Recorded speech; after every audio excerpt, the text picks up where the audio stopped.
welcome to another empowering episode of Strive 365, your go-to source for conquering life's challenges and thriving no matter the odds. Whether you're seeking mental, physical, emotional, or spiritual growth, we're here to help guide you towards a better life. And I am your host, Justen Arnold, in the amazing Roc Vox studio here in Rochester.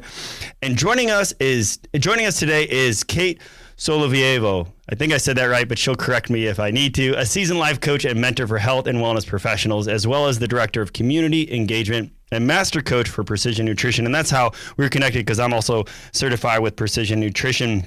And Kate's insight into seasonality and holistic well-being are both inspiring and transformational. So get ready to dive into a conversation that will empower you to conquer life's challenges and thrive, especially nutritionally, with Kate. So Kate, thanks again. And anything I left off there that you'd like to share here before we really get into the nitty-gritty?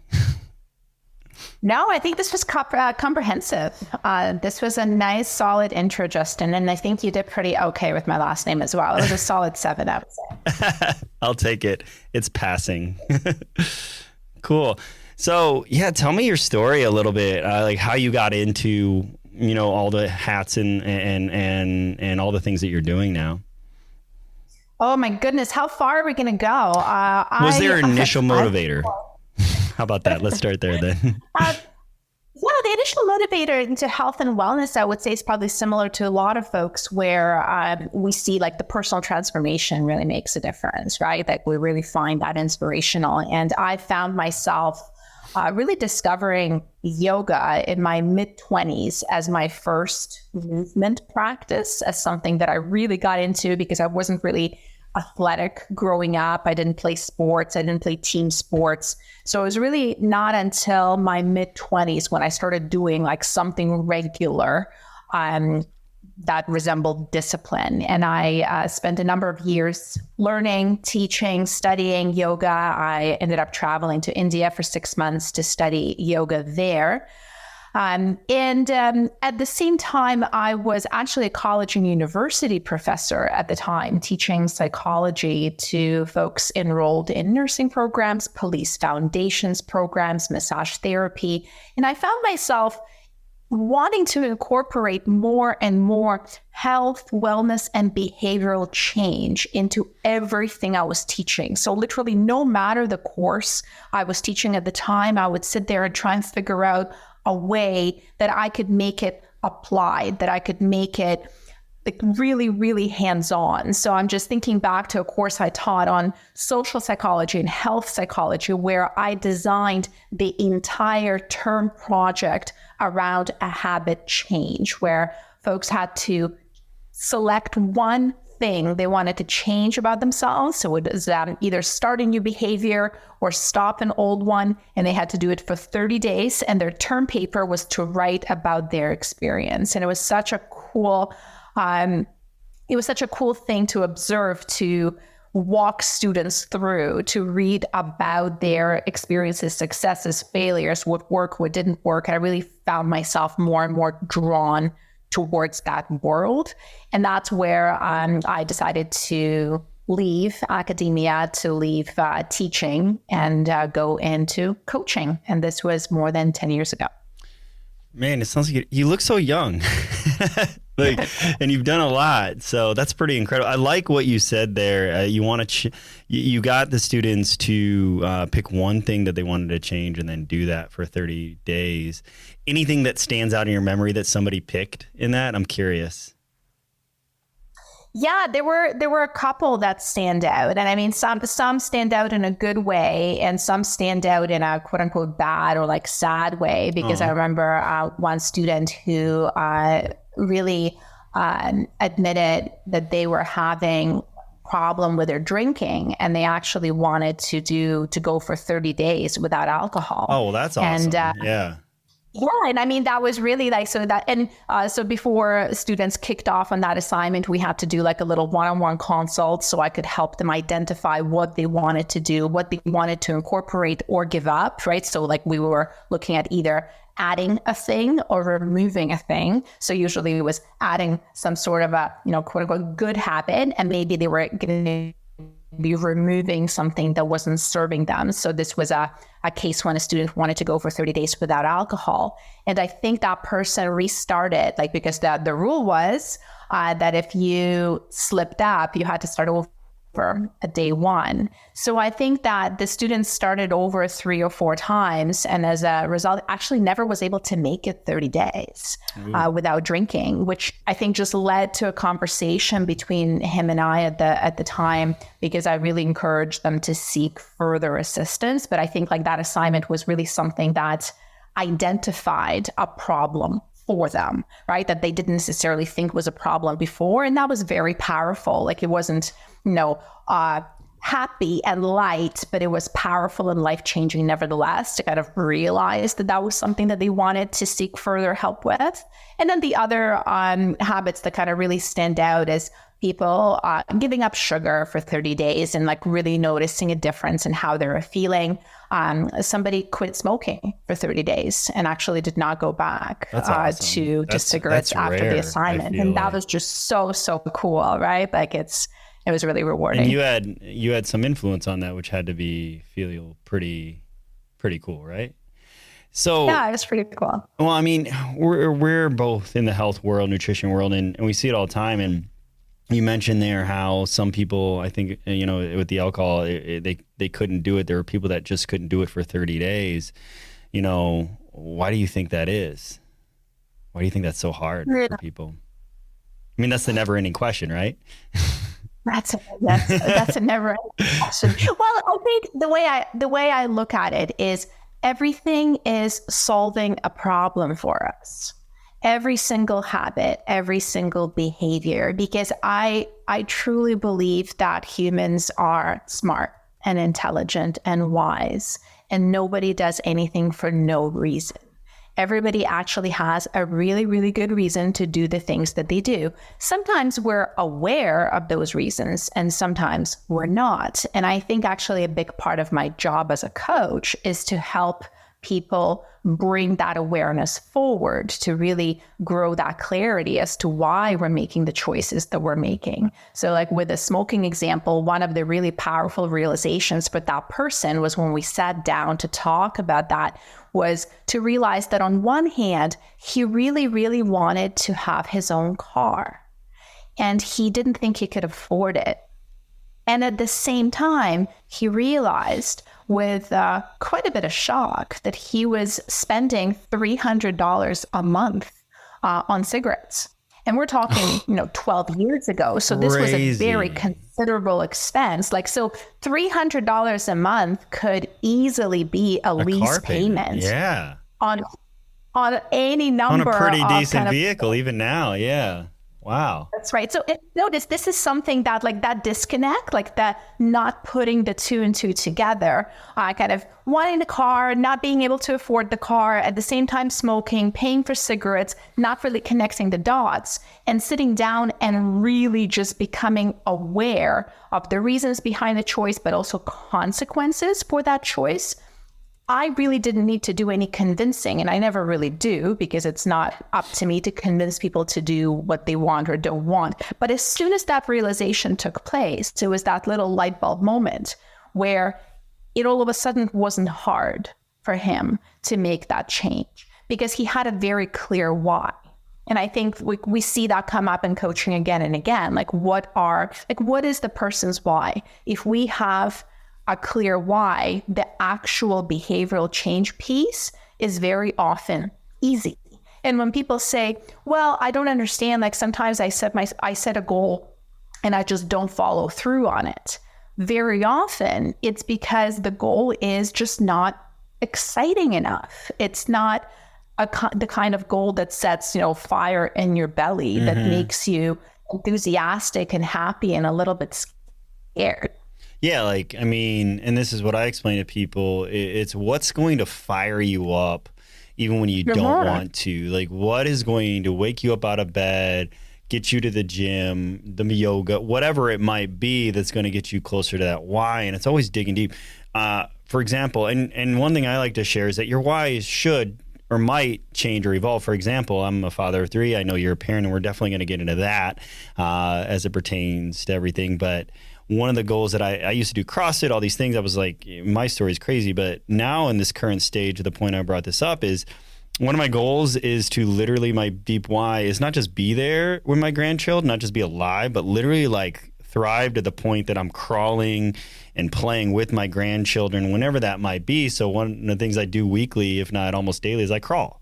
I crawl in various types of ways. Is it a good workout? For sure. But my deep-seated why is I want to be able to do this when I'm like 60, 70, 80 with my grandchildren. So I just wanted to share that for those that are listening, because that's what she's talking about. Like, you got to really dig deep.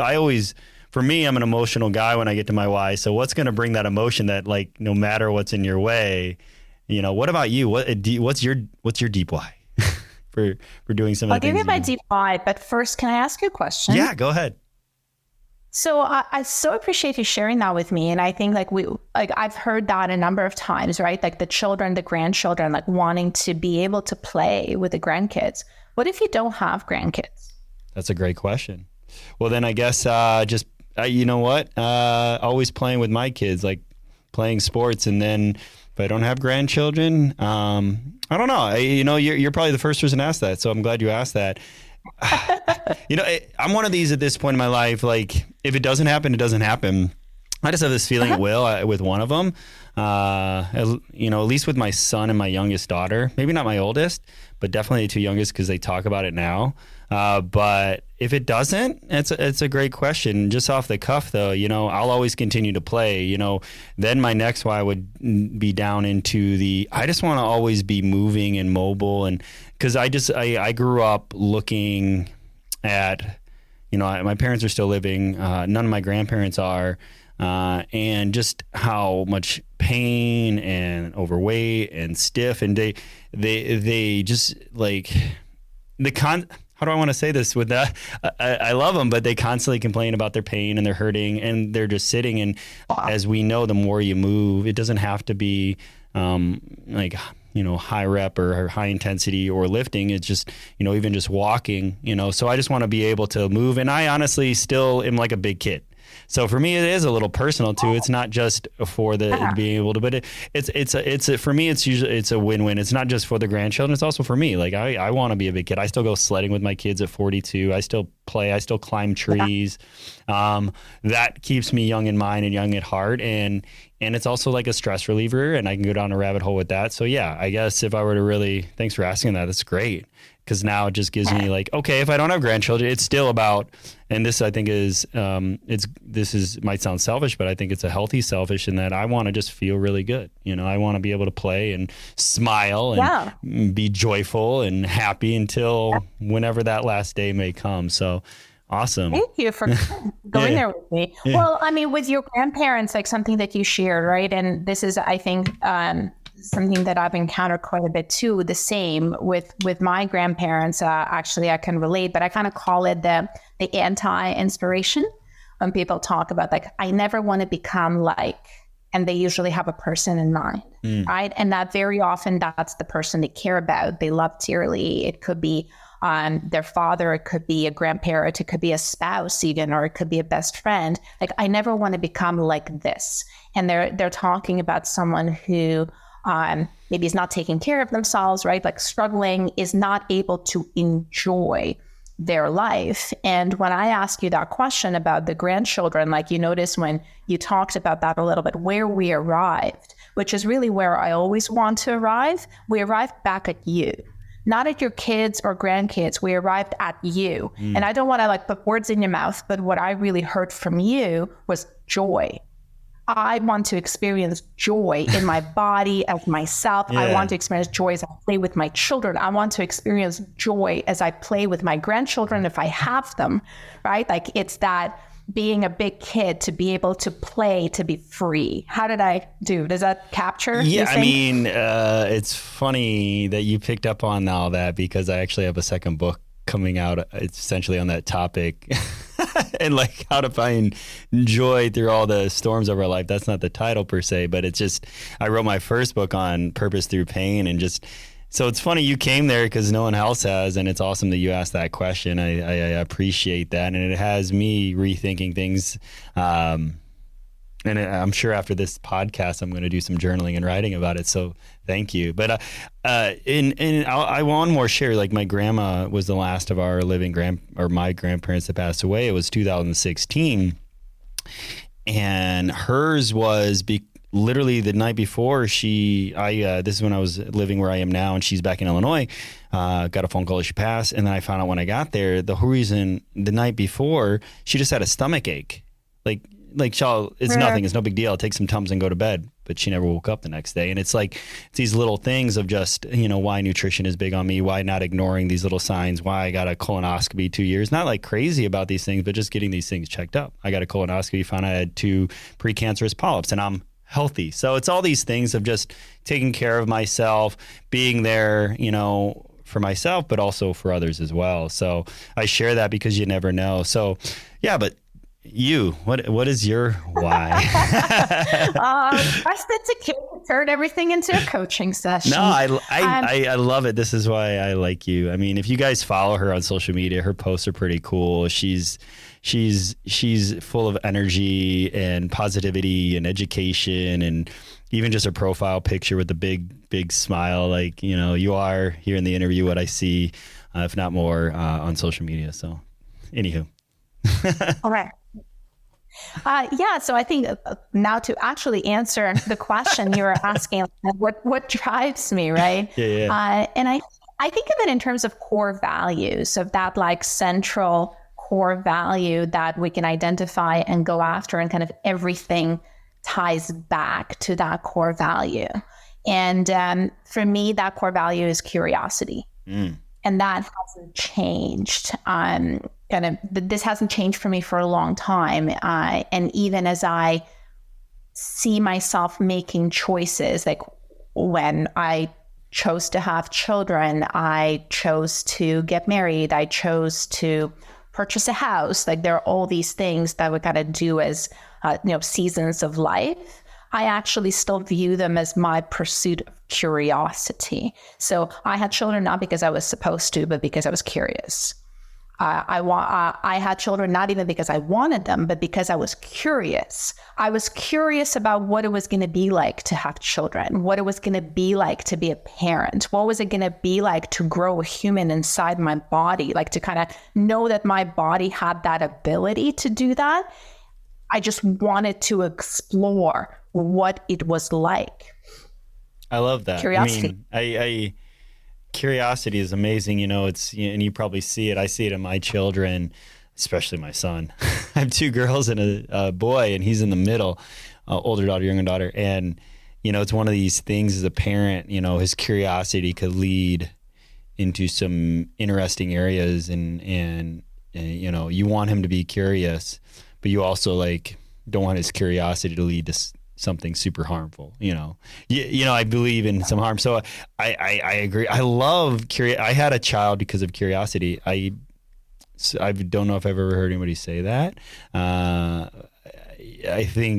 I believe curiosity is one of the best things to continue to do for both our growth plus preventative measures. I mean, when we keep the mind curious, we prevent things One thing I want to point out as well, that you notice that we could have very, very different core values, but yet we could still choose to engage in habits, behaviors, or even make choices that seem similar, even though we are driven by different values. So for example, let's assume for a second that your core value is joy, right? And my core value is curiosity. They're actually quite different. And maybe we imagine another third person and their core value is family.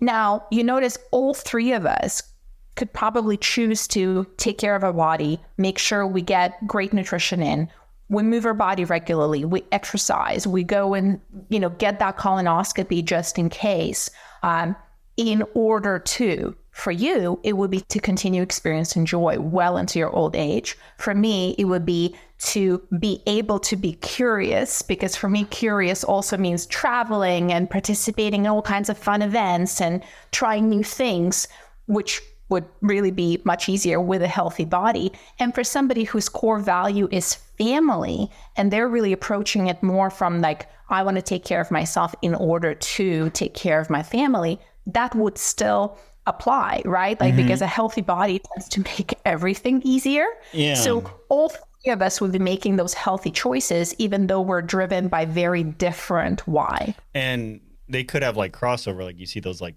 pie circles where like the joy, family, curiosity have their own entity, but there is crossover. And like your curiosity could be like traveling, my joy could lead to even traveling, for example, and family could lead to travel, you know, so like, and these are just singular, like you could have multitudes, like I could have all three, correct? Like you might have one main one, it sounds like what you're getting across. Okay. Yeah, and I think we're always going to have multiple ones, right? But I think that there is that kind of core driving spine, right? Like that, the core inner one kind of fire that is behind it all. And then we can loop everything back to it. Well, I mean, and to bounce back a little bit, but it's all about, you know, words and mindset and where we're going with these and exploring it. And, you know, even within my joy, I want to explore curiosity within that. And you got curious about it, which got me curious about my own, which was really cool. But even to bounce back to like the person that couldn't afford the car, that was spending $300, you know, their words that I can't afford a car. So they continue to live down that pathway. But then as soon as you just gave them a little nudge for an assignment, they realize, oh, and then their words change. I can look at, here's $300 I didn't even know if I would have just quit this thing. But when you formulate this party, it becomes part of your identity, reality. But you just have a simple nudge and you're willing to take that and adjust it. It's really cool. So just saying that down there, I just wanted to bring that back because I was thinking about that during all this conversation. So anywho, so one of the questions I ask, I sent out this form to my guests. And something you said interesting, I definitely want to bring up, and then this might get into some other subjects, but you mentioned that the most meaningful thing in your life is simply being born, which I think is beautiful. And I just want you to dive into that perspective, like why you said that, you know, how it shaped maybe your approach to living to the, you know, the fullest life possible or wherever you're at, the curiosity. I'm curious of why you said being born. So. You know, somebody asked me a few weeks ago, they said, what is the one thing that you really enjoy that like most other people that you know don't? And as soon as they asked me that, I knew exactly what my answer would be. My answer is my birthday, celebrating my birthday, because I find a lot of adults, they kind of let that go. Especially, I think it's even easier to do once like we have children, because then children's birthdays sort of take over. And for me, I think my birthday is like the best day of the year. I'll never stop celebrating my birthday. It becomes harder every year to up the ante, right? Like how much cooler can it get? But my reasoning for that is because when I think of the best thing that ever happened to me, it wasn't meeting my spouse or getting my dream job or going to that trip or having my children. That wasn't the best thing. The best thing that happened to me, and arguably to you and every other person listening, is being born. Mission. Because without being born, none of those amazing, mind-blowing experiences and connections and having children and meeting our spouses and amazing people and making friends, none of it would have been possible. So of course, that's the best.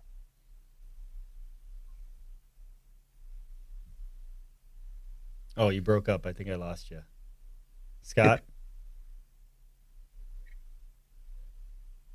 Hello? Kate? There you are. We're back. You're back. I lost you for a second. Yeah. But yeah, you were just talking about your birthday and celebrating it. And I don't know what else I might have missed. But anywho, so I'm curious about, you said up the ante. So now I want to know, like, when is your birthday? I just turned 40 a month ago. So my birthday is end of August. When? My daughter's is the 20th. I'm curious. 25th. So August 25th. Pretty close. I just said she just turned 14. I have my first high schooler, which is crazy. So what'd you do? What did I do for my birthday? Yeah. For this birthday, I had join us at a local cidery, which is a place that makes cider. And we did art where everybody had to draw a portrait I'm a birthday girl, and whatever manifestation they decided, could be abstract art, it could be actual art, and people wrote custom toasts. And what else did we do? Yeah, we essentially did arts and crafts for adults. That's really cool. Yeah. I mean, I'm with you on that. My wife is definitely with you on that. I know, because she talks about like, and so we always try to do great things for her. She just turned 40 in January. We're 2 days and 2 years apart. And you know, I'm with you in my adulthood, but it took for years to share a little bit of me. Was just that my parents really, we didn't really celebrate birthdays that much. Sure. So it's like, I didn't understand it when I got older. And there was a lot of reasons I could get into. One was economical. I always heard my birthday's in January. It's after Christmas, you know. So, but anyway, so when I grew up, but I use that as like a reason too. So like we celebrate big in my house with my kids. We make sure like, you know, I always ask what my kids want to do. Like my oldest daughter, I don't know what I made, but she wanted last year for her 13. She's like, what's the highest peak? Because there's a lot of mountains here, as you know, probably in New York. She said, what's the highest peak in New York? I was like, oh, Mount Marcy. Let's hike that for my birthday. I was like, do you know what you're asking? Like, that's, and I'm happy. I was like, that's going to be all day. It's going to be over 17 miles at least.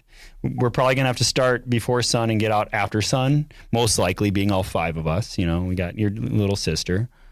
But we did it. We loved it. I mean, my wife got emotional on the top, like in a good way. And then there were tears of pain a little bit towards the end for some. But it was my 7-year-old that was like singing and dancing at like 10 o'clock at night as we're walking out of the woods. It was crazy. So it was one of those adventures. But yeah, live big. I love that idea around birthday. So I assume you do the similar things. How many children do you have, by the way? I have 2.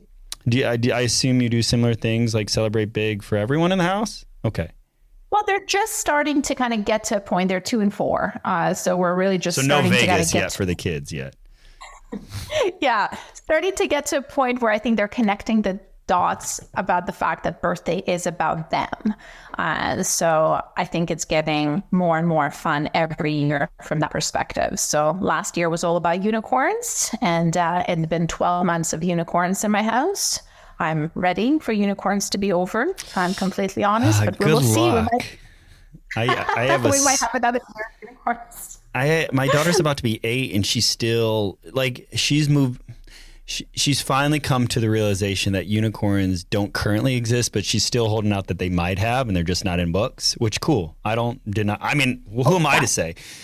But she wants to come to Canada to see the narwhals. That's her next thing. She's like, that's unicorns in the water. So I love that. Yeah. Goodness. Yeah.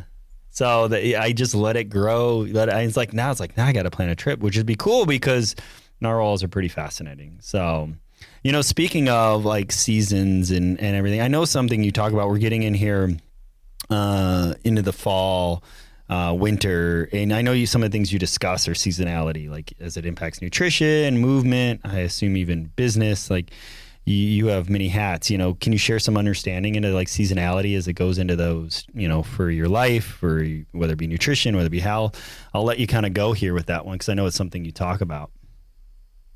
Yeah, so seasonality is one of those concepts that is near and dear to my heart, mostly because I've been affected by seasonal affective disorder for the last decade or so, which is essentially like the more fancy way of saying winter blues. And I think a lot of people can relate to that. Like if you live somewhere where you have distinct seasons, if the amount of light goes down, if the amount of cold goes up, temperatures drop, maybe snow comes, a lot of people can relate to that, like sense of less energy, more lethargy, more maybe more appetite for particular foods, less desire to move. And just like with all the other conditions, like I'm sort of thinking of a continuum of disordered eating to eating disorders. Like there is a point there somewhere where we're kind of getting into a clinical diagnosis, but it doesn't mean that a whole lot of people without the clinical diagnosis are not impacted. So there's working with hundreds of clients over the years, I've definitely seen that happen where folks like myself start just dragging their feet in the fall. So it's almost like their solar battery runs out before anybody else's. And usually like you are around Rochester. So again, like you get winter, you get proper winter. And I bet whether you're impacted by seasons or not, by the time like end of February rolls around, many people are like, okay, we're ready for spring. For me, that feeling comes in November. I'm like, all right, this is enough of this. And you still got like 5 more months, I assume. Like Toronto, right. I assume it's not too, I mean, you're not too far from us, so I assume it's similar, maybe colder, but yeah. Yeah, I mean, it's already... Well, the irony is that I've been born and raised in Siberia, in Russia. Oh. So people would giggle at that because they would say, like, what kind of Russian are you, first of all, to hate winter? And then what kind of Canadian are you now to hate winter? Because this is like a quintessential Canadian/Russian thing. It's winter, it's snow, it's skating, it's skiing. I mean, I feel like in Siberia, it snows in the summertime. Like your summer is 50 degrees. I'm joking. I have no idea, but it's just, that's the impression as my uncultured American self assumes of what you hear Siberia. I think a lot of people have that. A lot of people have that impression about Canada as well, right? Like if you go far away from Canada enough, I think that same perception of, wolves and bears on the streets and snow year round. But like where I'm from, we actually do have a pretty temperate climate with clearly distinct seasons. Yeah. I would say that they're a little bit more distinct than in Ontario, actually, where it is warm in the summer and it is cold in the winter with snow, lots of snow kind of November to March. It's much more unpredictable where I am. You could probably relate to that. It could rain on Christmas Day, which I still feel incredibly discombobulated. Yeah, we're up in interesting weather. It felt like more spring all summer. We get some warm summers, but it's still kind of like hovering around 70, and I think it's supposed to be 80 next week. But I've been to Toronto in the summertime, and I remember I loved it. I absolutely loved it, and it got pretty warm. We were walking the streets of Toronto. One thing I know about Toronto, I tell everybody, so I have no appendix, and I became lactose intolerant soon afterwards. And this is totally off subject, but I got to share it. The best ice cream I've ever had is in Toronto, and it didn't bother my gut. And I was just like, so every time I go there, I'm trying to remember the exact, we went to a couple of different places, but the one that was my favorite, man, it was like, what was the name? It was like Holy Jesus or Bejesus. I don't even remember. It's like Holy something. And I can't remember what it was, but it was the most amazing. Do you know what I'm talking about? I think it might be Sweet Jesus. Sweet Jesus. There you go. About. Yeah. It was like the best. If you ever go to Canada, Toronto, you got to go to Sweet Jesus. And I'm not a sponsor. This isn't sponsored by Speaking of nutrition. I say that again. Oh, that's awesome. Yeah. So I think when we were talking about like just seasonality, it's that like notion of just some people being more impacted by the seasons than others. For me over the years, really noticing how much I was impacted by the winter, because I really felt like I was turning into a completely different person in the winter and not the person that I liked at all. Well, that makes sense. My wife says she does. You see her become almost like a hermit, going up to the attic in her room. We talk about it. Who doesn't like sun? Even if you're like, we play hockey, we do winter sports here, but you and I know, and most people at this point, I think, know the benefits of, at least light and sun and outdoors and fresh air. But like last night, it got dark around 6:50. So sunset is 6:54 tonight, and felt like it was just 9 o'clock probably a month ago. And it's just crazy how the sun doesn't really come up till about 7. So we've got less than 12 hours of light right now. And I don't really feel it as much, but I also have a lot of tools in my tool belt. But I had a friend I'm originally from Chicago suburbs and from Illinois, and he's a friend from Illinois, and he was diagnosed bipolar and on lots of meds, and really was not finding much. Nothing was working. Let's just put it that way. He was doing so many different things, even changing his health, running, eating healthier, because he did deal with, he was overweight. Still nothing was working. He ended up moving down to Florida. He lives in Kentucky now, but he lived in Florida, and within like a short period of time, I think it was like 6 weeks, it was the best he ever felt. He was off his meds, and essentially it was like his bipolar was in remission. Now, I know that doesn't work for everybody, but it's just a story of a guy who struggled since I knew him in high school and was trying so many different things and struggled with bipolar, depression, and all these. And as soon as he moved into a warmer climate. So, I mean, what you're talking about is very real, I believe, and you were talking about it. So I wanted to share that story too, of the importance of just being aware of these things. Anything else you want to share? Because it sounds like, I wrote down like, Operation Trigger, your coaching program. I mean, we could talk for a little bit. This seems something that, we haven't really talked about on this show. So I would love to definitely get into it more.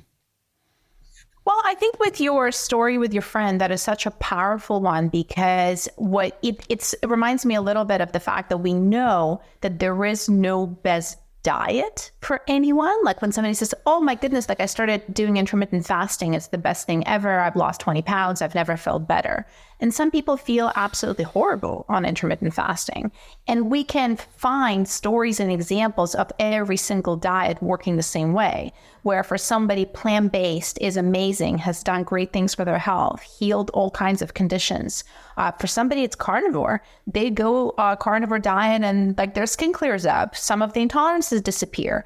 That is to say, it never means that that diet is correct for every single human being, but chances are there is probably a way of eating that fits you better than others. And I'm a firm believer that the same goes for climate and kind of for our surroundings. Like I've seen friends absolutely change and bloom when they moved from Toronto to Calgary. Like because they just needed to be in the mountains. Like they're just mountain people. I feel like that would be me.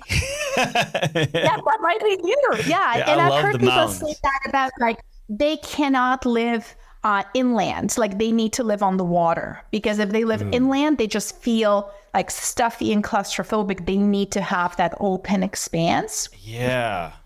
I'm sorry. I'm like dream building in my head. Like I'm picturing myself by waterfalls and snow and being like I do cold plunging and love it. Like I'm one of these weird guys that just started doing because I enjoy it better than I'd rather be. I know it sounds crazy, but I'd rather be like cool or cold than like sweating, burning hot. Like I get frustrated and angry, not angry, but I used to, but yeah. So I'm glad you brought that up. Same thing with diet. Yeah, that's so important because I mean, I'm sure you get it, but I mean, I just got it I get it weekly, if not daily. Hey, how intermittent fasting is like big right now in carnivore. And so, you're hearing, like I have this guy that's reaching out to me. He's like miserable on intermittent fasting, but thinks it's the only way because somebody told him it's the only way to lose weight. So that like all or nothing thinking. And so I love that you brought that up too. And I love that you connected it to seasonality. And, even, would you even say that even during different seasons, because obviously during different plants and stuff, so playing around, I feel like this goes back to curiosity too. Totally. And I think with like the idea with seasonality here, like if you are somebody who's impacted by kind of fall, winter, right? Like, I mean, I know I find myself more irritable, lower mood, more tired. I want to eat processed carbs more. The really frustrating thing about this particular condition, if you will, is that it is very easily fixed by a 4-hour plane ride, right? Like I can get on a plane and I can land in Miami, and all of my low mood, low energy, lethargy is going to disappear as soon as I step off the plane. But for practical reasons, most people who have seasonal affective disorder can just pick up and move every time it gets cold because family and life and children and all the things. So you've mentioned Operation Tigger, which is my group coaching program. And I've started it essentially as a kind of my own response to my own problem, because when I was suffering from winter blues, I did not find any like winter specific support available to me. Yes, I did talk to my family doctor, and yes, I talked to a therapist, and yes, I've taken every supplement that was kind of like known to men as being helpful for this condition. I've done all the things, and still it wasn't enough. So I really wanted to create like the coaching support and community around making better choices and building a stronger toolbox around managing winter. Because for me, Tigger, I have such an emotional connection to the character of Tigger. Like we're talking Tigger from Winnie the Pooh. Tigger is my like animal avatar. Like I am human Tigger, right? Like I bounce, I hug, I knock people off their feet, right? Like with my enthusiasm. And in the winter, what was so incredibly distressing was that I felt myself become someone else. I felt myself going into like Eeyore territory. And it just so did not feel like I didn't feel myself for 5 months out of the year. And that's a whole long freaking time to not feel like yourself. Like I felt like I was living half of the time. Right? Like if you're going to be miserable and not be yourself for 5 months out of every year, that is an incredibly long time. So I really just wanted to find a way that I could keep the Tigger, like that I could hold on to my Tiggerness throughout the winter. And that's when Operation Tigger was born. This was now 4 years ago. So I'm about to launch my 4th cohort of Operation Tigger. So we start in November, we go all the way to March, and some people will be coming back to this program for 4th year in a row because it is now their like integral part of winter self-care. This is what I do in the winter. I enroll in Operation Tigger. We meet once a week. We work on our nutrition, our movement, supplementation, light therapy, community, getting out of the house, boundaries, managing holidays, all the things. I love that. That was a show I watched, so I can relate. I feel like I've always been a Tigger. So it's interesting you said that. I was. My mind goes places when people share stuff like that. Like when you're talking about Tigger, that was me always. It still is as an adult. As I talk about my avidness for play, especially my movement, but I always felt. Eeyore, man, that was the one I like wanted a stuffy of though when I was a kid because like I felt bad for the dude. I wanted to bring the Tigger out in him. So that just gives you a little scope on who I am. But I found myself for the first time really like I had like this really weird case of call it COVID or whatever, and I got that, and then I didn't have any I didn't get a fever. I maybe got some mild congestion, but it was like it was like a several month roller coaster of, it felt like seasonal depression. But when I got it was like January through about August. And so what you're talking about, it's like I wanted to get out of it, but I couldn't. And I eventually did, just going back to the tools. But you talked about tools. And I is there any you can share on here without, obviously that's your program, so I don't want to go deep into it, but is there anything you mind sharing on here? Some of the tools that for listeners they can. Oh, I'm incredibly unprecious about like my content, my tools, my programs. Like I'm an open book. So appreciate that. With Operation Tigger, we look at a couple of things. So we look at mindful movement, specifically outdoors, because daylight is so huge. Sure, yeah. So really just hitting like the time outside as much as possible. We look at nutrition and how to moderate nutrition around the seasons. And again, keeping in mind that periodizing our nutrition around seasons is not a brand new invention, because again, my background is in yoga. The ancient practice of Ayurveda has been periodizing nutrition 3,000 years ago. Like the idea of eating heavier, oilier foods in the colder climates and eating like fresher, lighter, crisper foods in the spring, summer. It also just makes sense logistically, right? Like just think if it's 100 degrees outside, do you really want to eat a big bowl of chili that makes you want to lie down and have a nap, right? Like this is where you want to grab a smoothie and be on your way.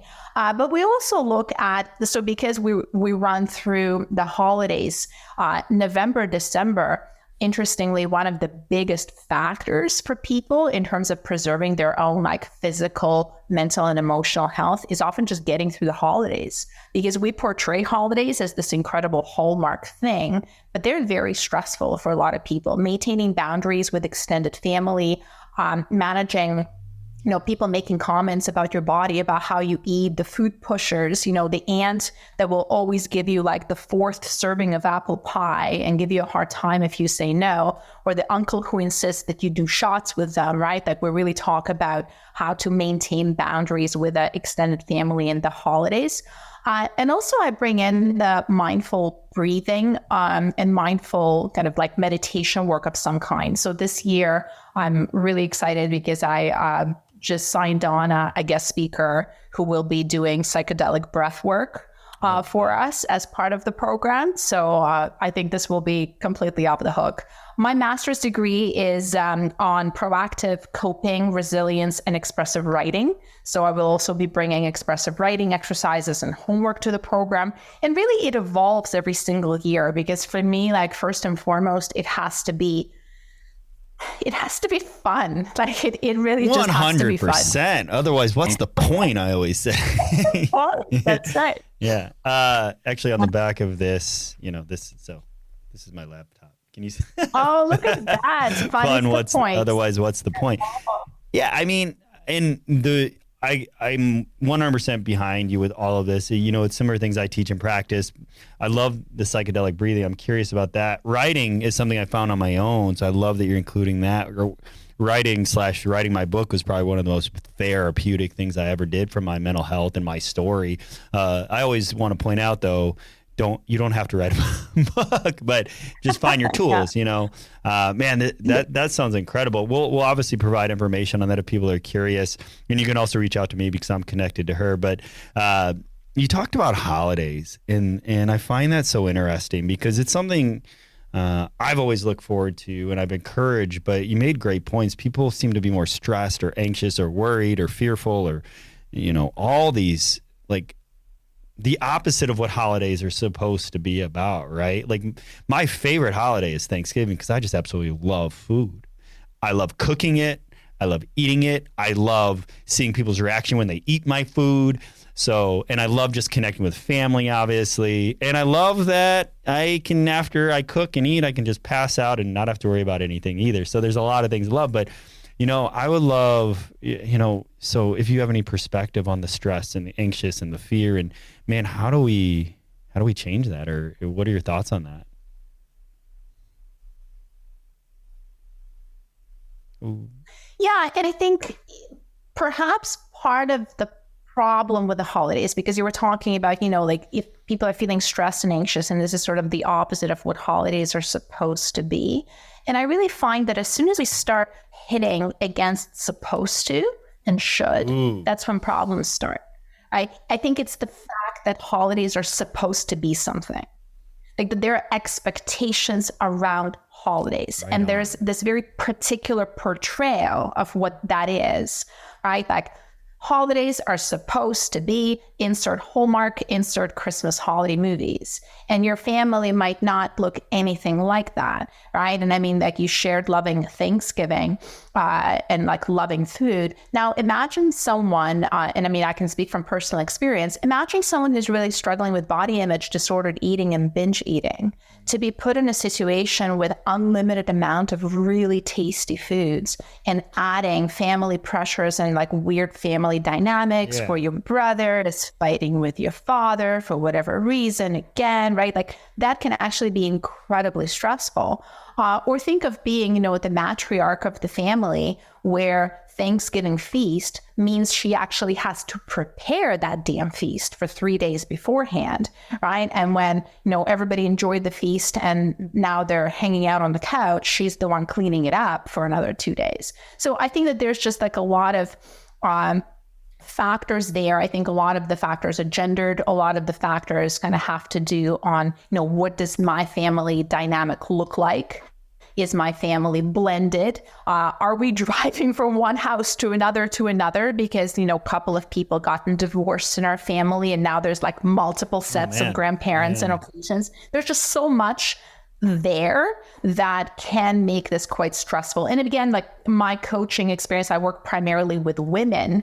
So body image, the view of the body, managing hunger, managing appetite, managing cravings and overeating are really, really high, like around the holidays. Man, you're right. You're so right on. I'm so glad you brought that up about expectations. And so for me, it seems like simplifying it, and just being, in a way, just going in and just, right? Like, those are things that obviously people have shared with me, even, growing up. I remember some of the stressors of, we would, similar things, bouncing around houses, going to my grandmother's, pressure, my mom, and my grandma didn't get along very well. So there was like, so, I mean, that's on a minor level. So I hear you on that and I feel you on that. And so, and even there's some dynamics within my wife and I's family. So it's interesting that you brought that up and the expectations. And, you know, I probably used to be that way. And I'm sure, you know, a lot of people are listening. Hello? Oh, there we go. Lost it. Or feeling that way. But I just wonder, so how can we get into where it's more enjoyable to be in these holidays? Like we know, or you probably do know, and it's something as far as like, you know, depression, suicides during these times of year are up, right? So that's where my heart goes in a way that like I want to see what's obviously there's not a one size fits all, just like with anything like we talked about, but you know, I feel like this all comes back to health. So how do we change that, or how do we evolve that, or how do we decrease, you know, that? So when I work with clients, we often work on a very specific plan, often for every occasion that comes up. Like, right? Like, so if there is there's usually the occasion that tends to be the most stressful for them. And it's the once a year Thanksgiving get together, maybe, or it's Christmas, or it's Christmas Eve. Like, it's very rarely like 7 different things, but there's usually one that bubbles up to the surface that tends to be the most stressful for them. And then we actually work out what the plan might be. And the plan might include things like I say simply, it's actually one of the hardest things, drawing boundaries.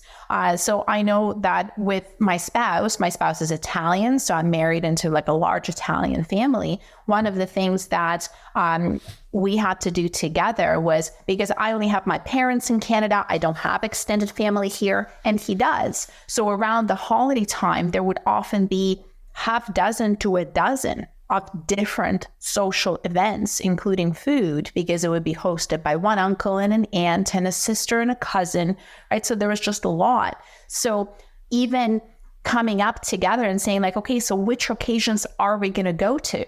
Because you notice the implication, the supposed to and the should, if we were invited, we're going to go.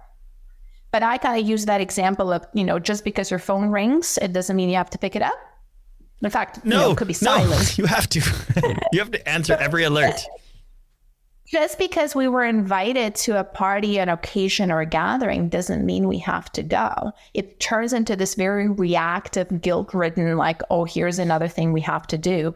So I talk about intentionally choosing the occasions you're going to be present at, and how then do we make those occasions less stressful. For some people, it might be something like choosing not to drink at those occasions at all, because they know for them, alcohol ties into other choices that they're making that are making them feel less than optimal. For somebody else, it might be actually foregoing dessert altogether, because they're finding themselves not being able to control their portions when it comes to dessert, because there's so many options and it's so overwhelming. I know at the last Thanksgiving that I was at, we had 5 different flavors of pie alone.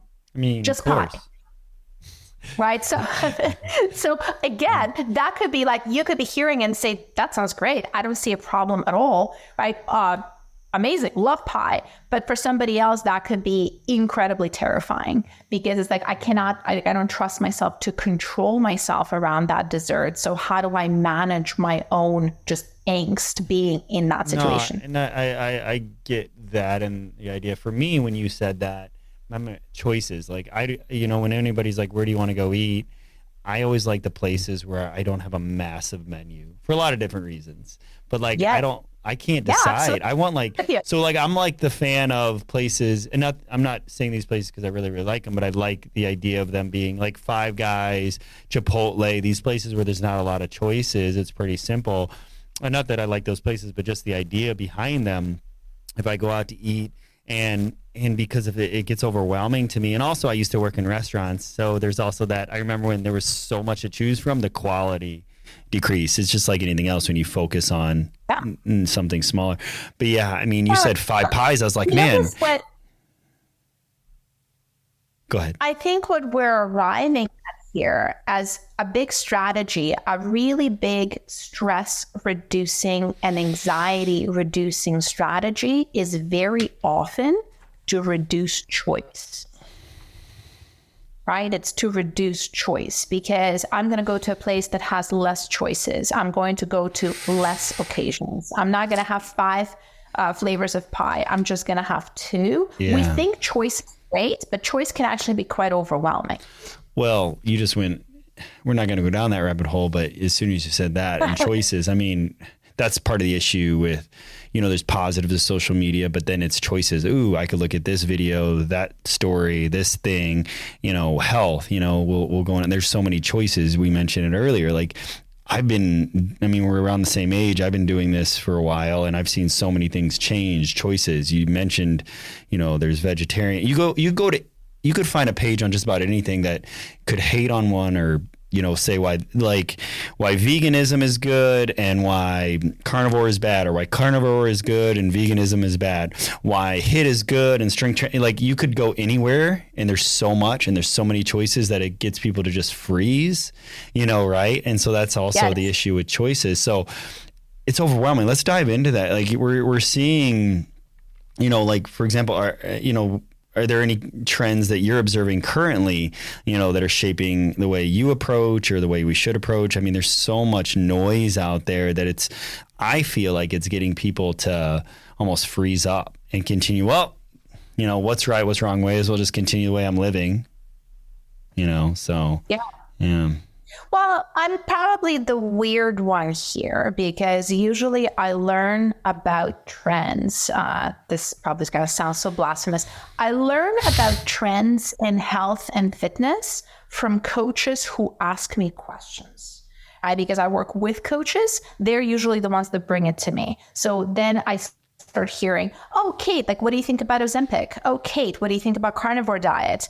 And those questions, they come in waves, where all of a sudden there's 3 months and everyone's asking me about carnivore diet and eating nothing but meat. And then they all shift to asking me about cold plunging. And then we're all talking about this, magical weight loss drug that all the celebrities are on. That's how I learn about trends, because I don't actually follow coaches or fitness influencers or nutrition experts at all, because I find it very helpful to limit my input and to choose where my inputs are going to be. So if I want to learn about something, I want to go originally to the source and seek it out myself, rather than be exposed to it just because the explore page of the Instagram decided I should see it that day. I really resent being pushed information that I didn't ask for that morning when I woke up.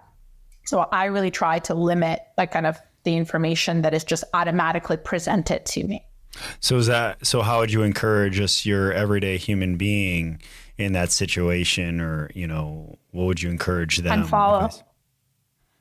I would encourage them to unfollow. Follow me and Kate, and that is it. And then and maybe some other. No, I'm joking. That's a great point, right? Like, this is such a weird mixed signal, because here we are talking about this, right? And we obviously want to get this message out to people. And when I say that, there's always this double-edged sword, because people giggle. It's like, well, yeah, just follow Kate, but not everybody else. It's like, no, actually, don't follow me either. There's only one rule. If you follow me and you find that my content is helpful, inspiring, educational, and it's making you better, and it's allowing you to learn and live a life closer to your values, amazing. I'm thrilled. But if you follow me and you find, God forbid, comparing yourself to me, thinking to yourself, oh, well, Kate said this, maybe I should do this, and I wonder how Kate... You should absolutely unfollow, because that's not a helpful source of information in your life. It needs to be a healthy relationship. I agree 100%. If it's helping, if it's not stressing, if it's not comparing, and it's just like, oh, this is helping me mentally or physically or nutritionally or whatever the case might be. That's simple. Yeah. So you're like, and I talk about again and again is FOMO, because we're so afraid of missing out on that piece of information. And the one thing I do regularly is I unfollow some of my most favorite people whose writing I love, people whose teachings I adore, but I choose to unfollow them at times because either I'm finding myself in unhelpful comparison or because I'm trying to focus on something. Yeah. Right. So if I'm trying to focus on running or if I'm trying to focus on growing my business, I don't need to also be following a whole bunch of people on social media about nutrition and about this course and about that course because I'm trying to do something right now. And I think just reducing temptation. Otherwise, it's like trying to get fit and healthy and constantly having Twinkies on your counter. Like, but why are they there? Let's remove the Twinkies. It's a distraction, and I've done that as well. You know, it might have taken me a minute in all honesty because like I really enjoyed it, but also was like, is this helping? And it's not, you know, is it comparing? And I've done that as well on various things, you know, especially if I see myself. One of the things I compare it to is if, like I said, if it's a distraction, if it's keeping me from doing the thing that I need to be doing or growing or learning. Well, man, we're running short on time because we like to keep these about an hour. But I want to ask a few more questions, and you've just been really insightful, and I love your perspective. And man, I feel like I would love to just be in a room and just have a conversation with you on all kinds of things, because you bring a new light to me, and you get me to think, and I love that, and you get me to oh, I'm glad she said that. It's cool. So I just wanted you to know that. But you know, so we talked about unicorns. So do you have any like unicorns? And what I mean by that is, you know, bucket list or goals or things that you're love to see or want to see or do in your life. I am huge on bucket lists. I have a very long bucket list with a lot of items crossed off and a whole lot of items not crossed off yet. So I've been working on my bucket list probably for 20 years, more than 20 years. So there's a bunch of things on there still. I want to do a full Ironman one day. I want to ride my bike for 100 miles. I'm not a cyclist, so that feels very scary and impressive to me. There are a couple of really long trail races on that list. I mean, having children was on that list. I've crossed that off now twice. Do you want any more? Are you curious about a third? Am I curious about a third? Yeah, see, this is good. I'm always kind of thinking of my bucket list, and anything I want to do is I will do anything once and more than once if I like it. Right. So with children, I went ahead and I had a second, so I liked it enough. I mean, is there going to be a third? I'm running out of time a little bit, so there's not a whole lot of time left. Well, there's always adoption. There's various ways. That is true. Well, things are plenty loud in my house, and I'm starting to kind of feel like, maybe I've satisfied this aspect of my curiosity enough. And now I'm really curious to know what it's like to be a parent of a 6-year-old, of an 8-year-old, of a 14-year-old, right? So I think that part is going to be really fun to just see like how my children change over time and how that challenge becomes different too. One of the things I didn't realize was curiosity, but I look back, I wanted to be curious on different parenting styles. So I've read different books and they've all given different perspectives, and I've used a little bit, some things I took and some things nah. But like, you know, one of those books that I read was from a male perspective. I've read a female. I've read different perspectives. One of my favorites, though, was 13 Things Mentally Strong Parents Don't Do. If you've never heard of it, it's a really good one. Yeah, she's a psychologist. She has a different perspective, unique story too. Man, I'm curious of like some of these things real quick. If you could answer, you know, you've been working on your bucket list for 20 years. I've got a bucket list too. I'm with you too. Like, for example, one of the things that I wasn't sure that I would enjoy that I plan on doing again was skydiving, but now it's skydiving on some, like I skydived in Western New York, which is cool, but like now it's like I want to go, and when I fall out of plane, I want to see something really unique, like waterfalls, mountains or something, and almost on the dangerous level, but safe enough where I survive, you know? But I'm curious where you've got a lot of like full Ironmans, 100-mile bike ride. What is the reason for those? What's your why for that? Oh, it's curiosity. Curiosity is always the why. But I think with a lot of these events, and I mean, skydiving was on my bucket list as well. I crossed that off years ago. Bungee jumping was on my list. Highly recommend if you haven't done that yet. A very, very unique and different experience. But in many ways, I'm an adrenaline junkie. Like I do like just, hammering my adrenaline receptors at every chance I get. And I do enjoy intense experiences quite a bit. So I seek them out. I feel you on that. I get criticized that I've blown through like 9 of my cat lives, but so anywho, that's another podcast. But one more thing is, I never really got into this, but I'm curious, is there any like personal stories or transformational experiences from your coaching or mentoring that just you'd love to share that fits the Strive 365? Sure. Ask me that differently. Can you tell us about an inspiring moment or transformational experience from your coaching and mentoring journey? How about that? Keep it simpler. Yeah, I mean, I can think of a couple of things. I've shared some of them in the beginning in our conversation, just kind of seeing the impact that we could have on other people's lives, right? And I think how we get often attracted to teaching, coaching is often that. It's seeing the difference we can make in other people's lives. But I think the longer I am a coach, the more I see the other side of it. And the other side of it is kind of along the lines of what I was asking you, like, what if you don't have grandchildren? Because what I was really getting at is that you don't actually have any control over whether or not you have grandchildren. Now, you have had some control over whether or not you had children, right? Like we can sort of try and make choices. And again, it's 100% within our control, but more so.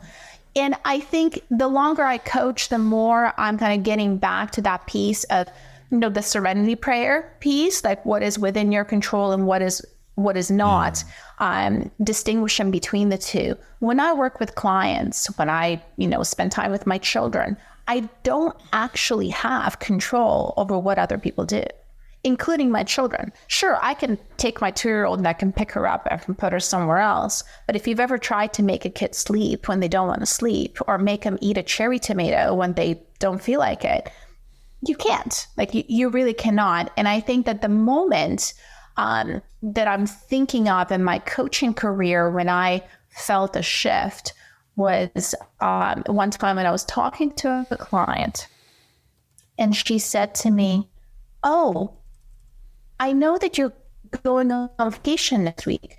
What am I going to do without you?" And that was such a breaking moment for me, because I realized that I was doing everything wrong. Because I was creating this dynamic of dependency on me, where this person's consistency, this person's daily behaviors, workouts, healthy meals, somehow came to be dependent on making me happy, on getting a check mark, on getting a high five, right? Like, so what am I going to do without you, Kate? You're going to be on vacation. Who am I going to check in with? Who's going to tell me, yay, you did a good job? And I think that moment was really when I started moving away from creating that dynamic, where I want to empower people to make changes in their own life. Like, I don't need to be the hero of their story. And I'm not. Every single client of mine, they don't need me. They choose to have me in their life. But everything that they're doing, they can do without me as well, right? And I think it's really that, having, like, we take this power and we often give it up. We say, "Hey, coach, tell me what to do. What should I do, coach?" And I take that power and I give it back to them. And I say, "No, this is on you. I can help you. I can help you identify what will move you closer towards those goals. but it's always going to be on you. It's going to be on you, for you, by you. And I will be right here holding your hand, high-fiving if you need it. But you're not doing this for me to make me proud, to make me happy. Yeah. I think that was the moment that I'm thinking of. I love that. Like what you said, empower to make changes in their own lives. I don't need to be the hero in their story. When I heard that, I thought about, yes, my career, but I thought about me as dad. I'm not there to be my kid's hero. I'm there to be their coach so they can live this life. I changed the way, my verbiage years ago, probably about 3 years ago, where I was like, I'm raising adults. I'm not raising children. That's or right. Future adults, Absolutely. And for a long time, I as a kid, I was searching for a hero, and I realized I'm not supposed to be my kid's hero. And when I made that mindset shift, I've, made mistakes, and I'll go up, like, for example, when I've lost my temper, I'll go up and apologize. That doesn't negate their sin, but I'll go up to them and, because I need them to see how to properly, that we as dads are not infallible. Like we make mistakes too, and we need to apologize, and that's part of being a man. I think that's such a part of the toxic, which is another story. But we got to wrap it up here. But one other thing, the power of choice. I'll let you choose the last thing you say or the last question you answer. So you can either answer, what are you working on that you wanted to share on here that we didn't get to, or something that we didn't share on here. You're like, I need to share this, or I really wanted to share this on your show today. Yeah. Well, I think the one thing I want to share is the platitude that I often hear in health and wellness circles, and I often push against pretty hard. And the platitude is, take care of yourself so you can take care of others. And I always want to take that sentence and cut it in half, right? I want to say, take care of yourself, period. Take care of yourself. It's not dependent on you taking care of others. Take care of yourself because you're worth taking care of on your own as a person. Hear that, Scott? You're worth it. Scott. Kate, you're worth it. I'm worth it. This was great. I really appreciate this. Commercial. We're wrapping up with a L'Oreal commercial. You are worth it. You are worth it. Yeah. That's a great way to leave this episode. You are worth it. And hopefully you guys stay to the end, or at least fast forward to this point, because, no matter what comes to your life or is thrown in your life, or, diversity, challenges, stressful situations, whatever it might be, you are worth it. Remember that. And there are tools and there are people out there if you need the help, but remember, they're not your hero. You can do this on your own. You're your own hero, right? So thank you, Kate. Thank you for this. This was awesome. Yeah, I really enjoyed talking to you. This is different, which is awesome. And this was insightful. And it's going to have me thinking on the way home here, which is different as well. So thank you for that and for challenging me a little bit on this episode. So thank you for tuning in this episode. As everyone that's listening, we appreciate all you listeners. This show is growing, but it's all free here for you to provide a valuable service to help you in thriving and striving every single day, small or big. So remember to like, share, subscribe. We're on all platforms, whatever you're watching or listening to. So thank you again for tuning in to another episode of Strive 365. Take care.